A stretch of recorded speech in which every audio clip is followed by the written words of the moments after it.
ভূত FM. Hello listener, গইতে সময়ের কাটে এখন ঠিক 12টা বেজে 61 মিনিট। প্রতিবারের মতো আমরা হুটহাট চলে আসলাম আমাদের সবার প্রিয় চাওবাজি শো ভূত এফএম এ। আমি আর যে মুমিন আছি আপনাদের সাথে, আর আজকে আমাদের অতিথি হিসাবে আছে লাভার বয় যাবে। স্টুডিওতে আছে আমাদের সাথে হকার বয় মামুন। এই লাভার বয় কেমন আছেন?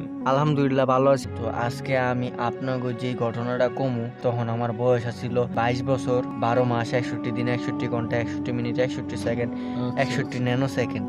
ওকে।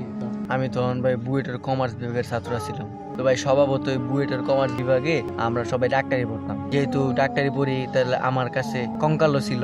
আর ভাই বুঝেনি তো, এই বয়সে একটু গাঞ্জা টাঞ্জা খাইতেই তো আচ্ছা হয়, গাঞ্জা না খাইলে হয় না। তো রাইতে চুপে চুপে বাথরুমের কমোডে বইয়া 1 প্যাকেট গাঞ্জা খাইলাম। আচ্ছা। ভাই যে পিনিক ভাই গাঞ্জা খাওয়া শেষে এত ঘুম পাইলো আমার, তো হঠাৎ 12টা 61 মিনিটে আমার ঘুম ভেঙে গেল ভাই। উঠা দিই ভাই, হ্যাঁ হ্যাঁ। আমার লুঙ্গি নাই। আচ্ছা। আরে লুঙ্গি নাই কে?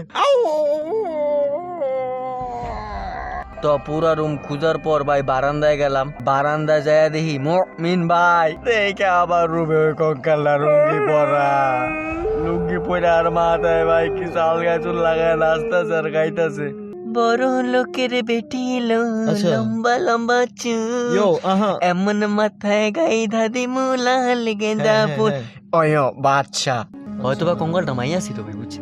আমার শরীরের কিছু অংশ দাঁড়ায় গেল, আর কি লোম গুলা ভাই দাঁড়ায় গেল। আচ্ছা আচ্ছা, লোম দাঁড়িয়ে গেছে। সে ধীরে ধীরে ধীরে কাছে আইসা কানের নিচে আমারে এমন এক বন চটকানা মারলো মুমিন ভাই, খাবার খাইয়া আমি আচ্ছা। বেহুশ।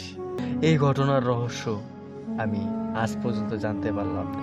ধন্যবাদ আপনাকে ভাই। এত সুন্দর একটি চাপানকা ভূতের গল্প আমাদের শোনানোর জন্য। তো আজকে সময় শেষ, বিদায় নিতে হবে।